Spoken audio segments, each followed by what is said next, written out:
తోక వెనకాల నుండును టీ కప్పున నుండు మండు టెండల నుండును మోకాలు ముందు నుండును ఆకాశము పైన నుండు నద్దిరభన్న. ఇంకోసారి చదువు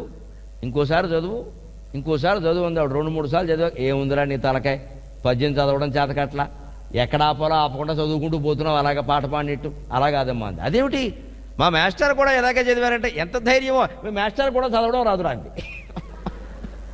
మీ మాస్టర్ కూడా చదవడం రాదు, నా దగ్గర రమ్మని చెబుతాను నేను. అయితే నువ్వు చదువమ్మా అన్న. తోక వెనకాల నుండును అనకూడదురా, తోక వెనకాల నుండును. అయిపోయింది పద్యం. తోక వెనకాల ఏదో ఉందని కాదు, తోక వెనకాల నుండును టీ కప్పున నుండు మండుట ఎండల నుండు.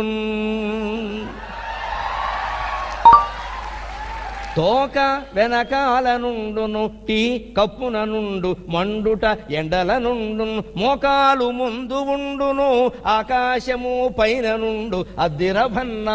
అయిపోయిందండి మొత్తం. ఏది ఎక్కడుంటుందో చెప్పారు కానీ ఎక్కడ ఏముంటుందో నిన్ను అడగలేదురా. ఆయన ఏదో సరదాకి మిమ్మల్ని కాస్త తికమక పెడదామని పద్యం అదోలో చదివితే నువ్వు అలాగే చదువుతున్నావు. ఇంకా అలా